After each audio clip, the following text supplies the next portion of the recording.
Welcome to A Place for Film, the IU Cinema podcast. On this week's episode, we're talking to director Eliza Hittman.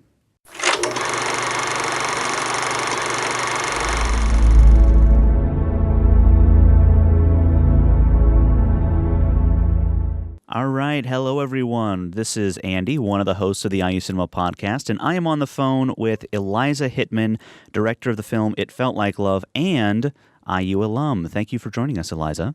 Thank you for having me. So let me set this up a bit because you and I met through a very circuitous path. I was interviewing another filmmaker who was from IU, and her name's Hannah Fidel, and she said, "Oh, by the way, I'm not the only IU alum who has a film out on the festival circuit right now." And you started following me on Twitter, and then I decided we have to be friends because it's important that I connect with all these IU filmmakers. So thank you, Hannah, for introducing me to Eliza. And now you're here. Yeah. So what was your IU experience like? When did you graduate? What did you major in? All that stuff. I graduated from IU in 2001, and I was in the theater and drama school. And I went to IU sort of knowing that I was interested in theater and wanting to possibly study acting. And when I got there, the department was so huge, that I had a hard time breaking into it. And I started doing all these other things like costume design, and I worked in the costume shop, and that was like my work study job when I was at IU. And by my last year, I kind of hadn't had an opportunity that I felt, I wanted, and I was very restless, and it pushed me to direct something. And that was my first sort of experience directing, was at IU. I directed a play called Never Swim Alone at the Waldron Fire Bay, which was produced by a student campus theater group called the University Players, I think it was. I don't remember what it was called, actually. Okay. And that was kind of my experience. IU is like a spectacular, magical campus. And I was there sort of at the end of the 90s when it had an incredibly vibrant music scene, which it sure does, but it was sort of at the end of, the indie rock era, I guess. And I had an amazing experience that sort of pushed me into sort of wanting to be a director. Yeah.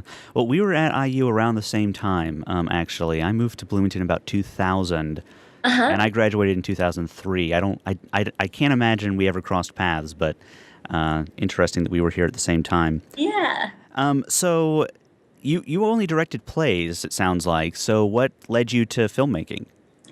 I was directing, I kind of had a very specific interest. I was directing and interested in mostly like new play development. And I moved back to New York after graduating from IU in 2001.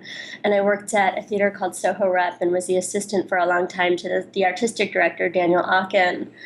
And I think I got a little cagey feeling in the black box kind of environment, and had taken some photo classes at SVA and just started, I guess, meeting more filmmakers and people who were going to school for film and studying at Columbia. And I started watching their work and having this sort of tinge of envy and just fringe of envy and feeling like, I would like to try that.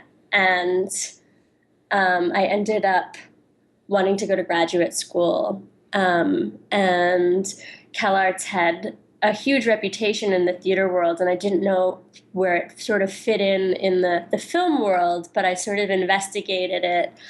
They had the program was started by Alexander McKendrick, who wrote this book called On Filmmaking. I know of Alexander McKendrick. Yeah.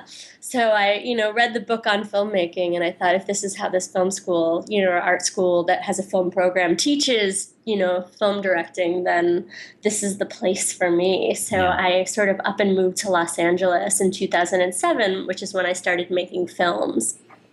Okay, so It Felt Like Love is a feature-length film, but it looks like you've done a lot of shorts. Is It Felt Like Love your first feature-length film? It is my first feature. I made 3, shorts in graduate school. The first one was, mostly an exercise. And the second one played quite a bit internationally, but not over here. And then my thesis film, a short film called Forever's Gonna Start Tonight, also played at Sundance Okay. in 2011.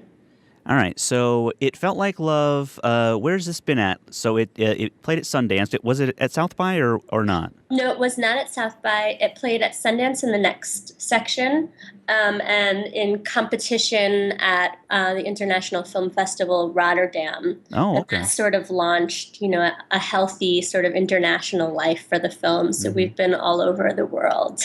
Okay. Do you have distribution or anything like that, or is it still yours? We are opening on 15 screens in Paris in Oh, July, wow. which is incredibly exciting. And I'm about to head over there to do press for that release.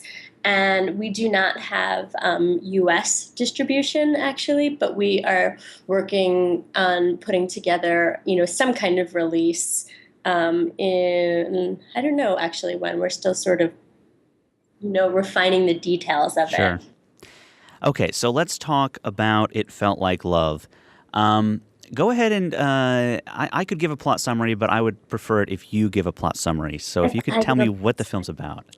It Felt Like Love is about lonely Lila, a 14-year-old girl who sort of lives in the unfashionable corners of Brooklyn, who becomes infatuated with a rougher kind of thug that she meets on Rockaway Beach named Sammy.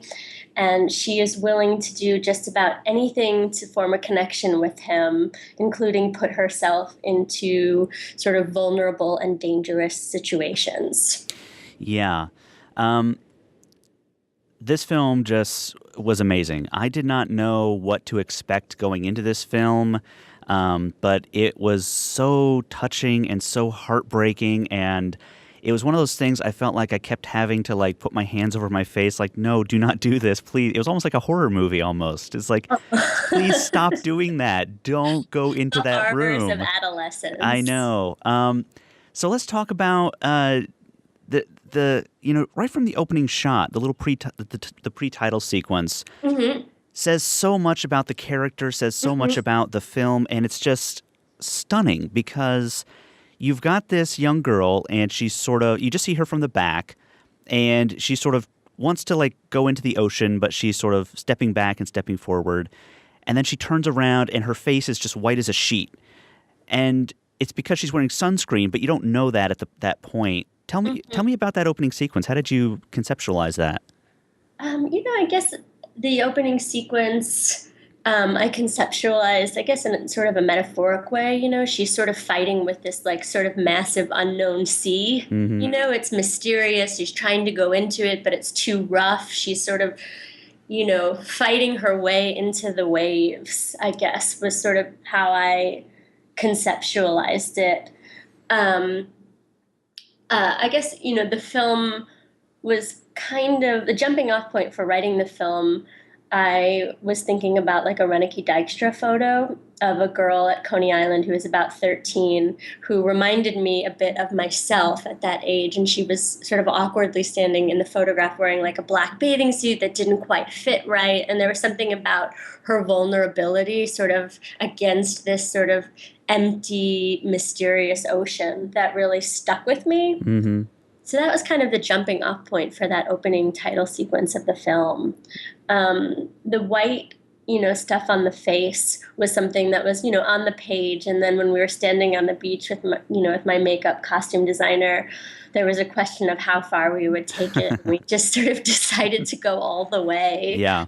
And it ended up being kind of theatrical but beautiful. So we went with it. Yeah. Well, it's so unexpected. This girl turns around and you expect, sort of like the movie thing of like, oh, she's going to turn around and she's going to be so beautiful. And it's like, no, not only is it's like, it takes you aback for a second, but at the same time, from that moment, I was totally invested in the film. I was like, I have to know who this girl is that's at the beach, that, is in this sort of social construct that says you're supposed to be beautiful, but is still wearing all of this sunscreen on her face.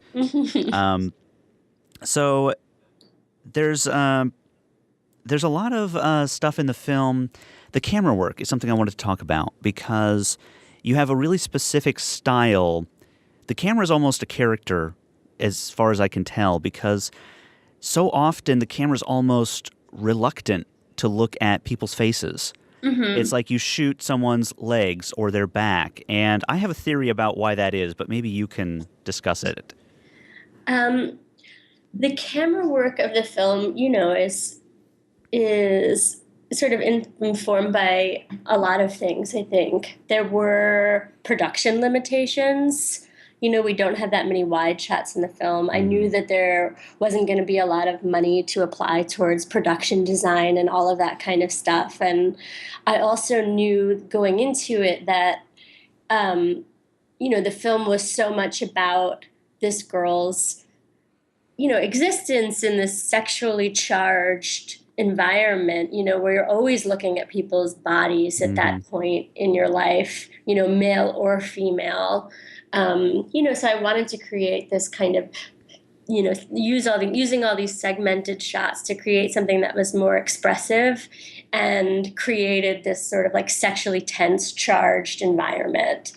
Um, and also, in terms of limitations, I knew going into it that I wanted to cast a 14-year-old girl and not an 18-year-old girl who was going to play 14, which meant that, she couldn't be present on set for some of those more challenging moments. And I hmm knew those scenes were also going to be incredibly fragmented and, using lots of shots of sort of body parts and, um, yeah, so it sort of came from sort of things that I was interested in showing, production challenges, and sort of the limitations of casting someone that age. Yeah. Well, it's interesting because what I picked up on was the sexual charged part. It's like Hmm. she's always looking at, you know, their body. Hmm. That's sort of what came to my mind. It's like, oh, I want to look at his chest, or I want to look at his arms, or Hmm. Well, a lot and of it I wanted to conceptualize from like what I thought was the female gaze. hmm And I wanted to create a main character that wasn't objectified, and I think part of the reason the movie has sort of like had a hard time selling sort of in this male distribution world in the US is that, it's not sort of, she doesn't really entice a male audience to want to have sex with her. hmm She's not objectified. It's about her objectifying the world in a way. Um, if that makes yeah. sense. It's not about sexualizing her. It's about her experience in a sexual world. Yeah. Well, that aspect of it really almost reminded me of a film like Picnic at Hanging Rock, Hmm. where all of the, there's all this sexual subtext. That's sort of a very different film because it's very much about, the horror of aspect of it in a lot of ways, but just sort of that sort of caged sexual energy sort of thing. It really reminded me of a film like Picnic at Hanging Rock. Hmm. Um, so let's talk about your actors. So it seemed like you had a lot of young actors in this, especially Lila and her friend. I forget her. Kiara. Kiara. That's what I was going to say. And basically, all the actors seemed like they were either teenagers or really, really, really good at playing teenagers. Talk to me about how you cast this film. They are teenagers. I use sort of traditional and non traditional methods to cast the film. I had a casting director whose name is Henry Bergstein Russell. He helped me put together like 5 or 6 casting sessions for kids with agents. And from all of those sessions, I only cast one actor, Mm, Ronan Rubenstein, who plays Sammy. He was sort of like a young starting out actor and um, had probably one credit to his name. Um, but really, I wanted the film to have a real sort of sense of place, and that's harder to do in New York, without kind of just going for the real deal. hmm So I spent a lot of time on the street and hanging out in parks, and yeah, I wanted the film to have that authenticity. For Giovanna Salameni, who plays Chiara, I met her at a dance studio. I knew that that character was going to have sort of a connection to her body in a way that Mm-hmm. Lila didn't have. So I went right to dance studios. And when I met her, her whole hip hop group performed for me. And I ended up sort of incorporating that into the film because I was so taken with the intensity of what they were doing, and this Yeah. sort of charged, kind of aggressive energy of that dance. Um, so the casting process actually kind of became like a weird sort of way to rewrite and incorporate, things that I had experienced from walking around and talking to people and meeting people into the final version of the script. Mm-hmm. Some of the rougher guys in the film I met in a park in Manhattan Beach, which is kind of way out in Brooklyn. And I walked into the park and there were some guys playing handball. And I said, hey, I'm cast in a film, would you guys be interested in auditioning? And they kind of asked me what it was about. And they asked me about what the character I was looking for. And I told them I was looking for a heartbreaker. And they all like raised their hands, like, that's me, I'm a heartbreaker. So, I really sort of like tried to filter as much as who they were into the sort of film. Like the actor Nick Rosen, who plays the kind of rougher guy in all the basement Yeah. scenes. He is an aspiring hip hop artist, and I wanted him to have a moment where he got to do his thing, but within moderation and reason, we found the perfect place for it. Yeah. So yeah, I tried to like integrate as much of them into the film as possible. Well, it really adds a lot to the film because never at any point did I think these are actors playing a part. They felt like real human beings going through these moments. Thank you. Yeah. Um, so let's talk a little bit more about Lila and sort of her world. She is, we see her at home a lot. Her father is very disengaged, uh, almost almost explicitly disengaged. He almost dares her to try to get him to care about her Mhm. quite often. The mother is gone. How did you build that character outside of just sort of her wants and needs in that case? The film is not autobiographical, but there are certain things that are sort of drawn from my life, obviously, even though the events of the story, don't come from my life. And that relationship a little bit is sort of based on me and my father. Mm-hmm. My mother was sort of absent in a period of my life where she was ill, and my father and I felt we're in a perpetual power struggle. Mm. Um, but I think it's an interesting relationship, because I think people have different readings on it. And I think your reading of those interactions is a bit colder than other people. So Mm. I'm always sort of interested to hear how people feel about the father character, actually. Yeah. Well, I mean, and he has moments where it's like he's sort of saying things like, that dress, take it off and, make sure it's hung up. He sounds like a dad sometimes, but Uh-huh. on the other hand, there's a lot of moments where he's, actively saying, "Oh, do whatever you want. I don't care." And it is very complex. I think that it is complex. He wants her to sort of take ownership of her sort of adulthood in a way. He wants her to take care of the dog. He wants her, I think animals are like an endless source of like power struggles in Yeah. homes.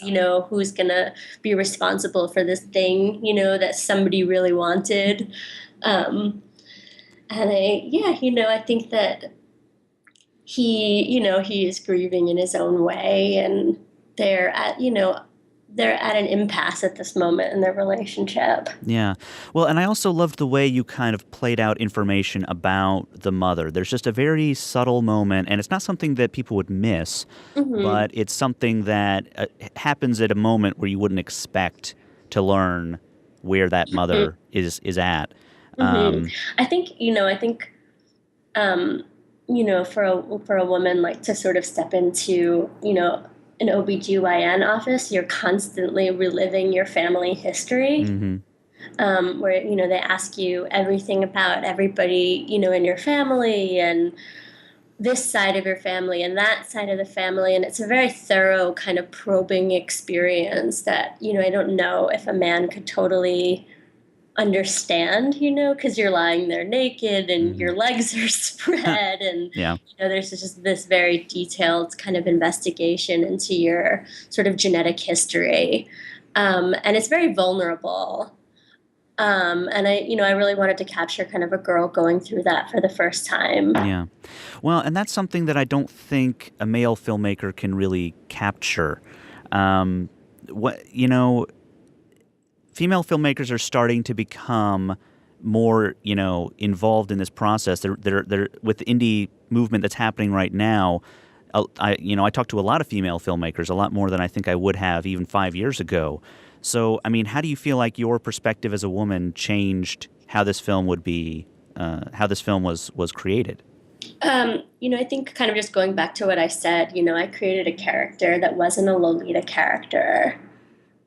It wasn't hinged on sort of attraction between the audience and the character. And the audience doesn't want to see her do something sexual. Yeah. And I think that's really the main difference. I think if a man had directed the film, you would have wanted to see her force herself to do something sexual. Yeah. Because there's an arousal factor, I think, that men can't sort of take out of, filmmaking in this Right. country, in the independent world especially. Yeah.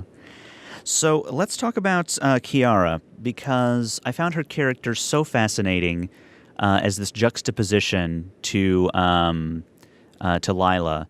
I'm happy you want to talk about her, actually, because nobody ever really does. Oh no, I find her fascinating because she's almost like, she went down that path that Lila's trying to force herself down, Mhm. and she's found a way to kind of make it work. But the scene that really sort of, made me understand everything about her character was she is in sort of this sexual scene with this guy that she's been seeing, and he's complaining that she's had sex with other men and he hasn't, or hasn't had enough sex or something. And Mhm.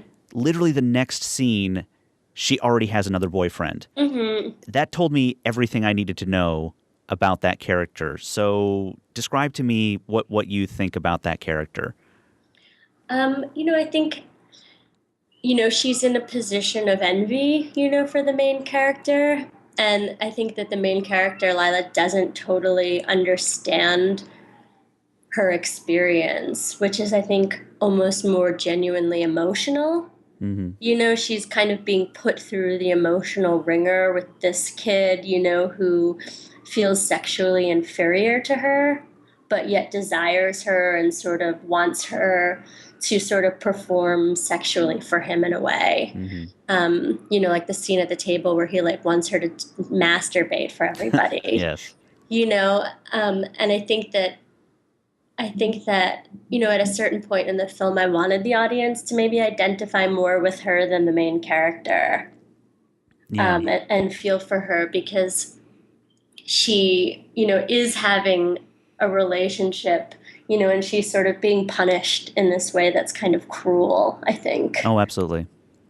Absolutely. I mean, it's an immature response from someone we would expect to be immature, but it doesn't lessen the impact of, you get the sense that she does care about this person, even though it does seem very childish to a grown-up's eyes. Hmm. I think it's kind of a typical power struggle to have when you're young, Hmm. with somebody where, um, you're sort of, you want these sort of mature relationships, but you have all of these other impulses, I think. Yeah. Well, it's almost like Kiara is sort of, it's like fake it till you make it. It's like she's seen these grown-up relationships and she's trying to emulate them, but she Hmm. doesn't really know what it means to be in that kind of relationship. Hmm. And that's what, struck me at the Sweet 16 party. Literally, I don't know what the time difference was between Uh-huh. those events, but literally, like, she's writing a speech about how much she loves this new guy, but she couldn't have been with him for more than a few weeks, it seems like. She has a revolving door. She just kind of keeps them coming in Yeah. until, she feels sort of undervalued by them, I guess. Yeah. So talk to me about that Sweet 16 party scene, because that struck me as so bizarre. It was almost like I was watching an alien have a Sweet 16 party. What was going on there? It, I what, don't know. It's so funny. I talked to a faculty member about it recently at CalArts, and she described it as being funereal. yes. Um, Yeah, it's a very bizarre ritual. And I had never, that I had to go to, 100 of them in high school, and I'd never seen it on film. Hmm. Um, and, I guess I wanted to sort of create a sense that like Kiara had such a, such a big family in a way, as most sort of Italian Americans do.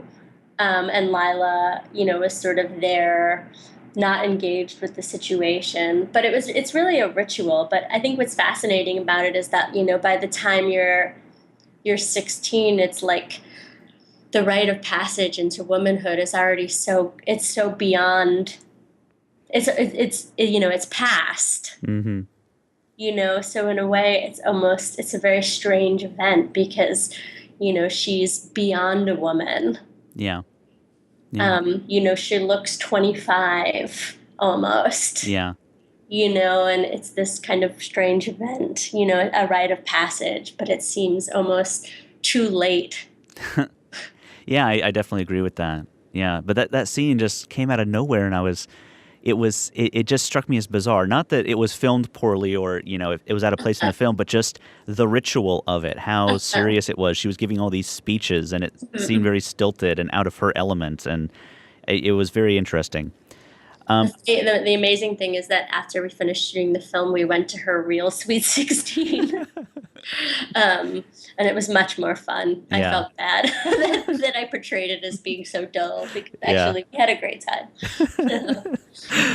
Okay, so let's talk about Sammy. We got to talk Okay. about Sammy because he is sort of the object of desire, and he's a really interesting character because he could be very easily cast as the villain of this story. He could be the guy that is corrupting this young girl. And in some ways he does corrupt this young girl, but when it comes down to it, I think he's almost the hero of the story in a lot of ways. So tell me about that dichotomy, how you managed to set that up. I think that, with this character, I wanted him to, be the object of her desire and, just let her into his life just a little bit. They never really form any kind of friendship. Hmm. She just barely crosses over the threshold into his world. And I think that, he knows she doesn't really belong there. Or she doesn't really belong there. It's interesting, like the kind of climactic scene in the film, because of how it's cut, sort of reads ambiguously to Yeah. audiences, but I can tell, or it doesn't read ambiguously. Audiences tend to walk out feeling very, very firmly one way or the other. And Yeah. she's either done something or she hasn't done something. So, it's interesting to sort of hear you talk about it, because I think that there is that, reading of it that he kind of spares her, Yeah. by basically saying it doesn't want you. And Yeah. I think that, he knows that this is not a situation for her. But at the same time, she's like pulling this hang around, where Yeah. she's crossed into his world and he like doesn't really know how to communicate that she doesn't belong there. So he does it in quite a sort of cruel but effective way. Yeah. Yeah, and that's really what I read as, deep down, he knows she doesn't belong there, and he's also trying to protect her a little bit because he's sort of the moral center almost literally in that scene, because there's the one guy that's very eager to sort of corrupt her. There's the guy on Right. the other side who's sort of like, he'll go Wants along to if, push her as far as she'll go, that yeah. guy. Yeah, there's the other guy who sort of thinks, yeah, he would, It's funny. yeah. And then Sammy is like, yeah, I mean, it's just such a fascinating character. And I agree.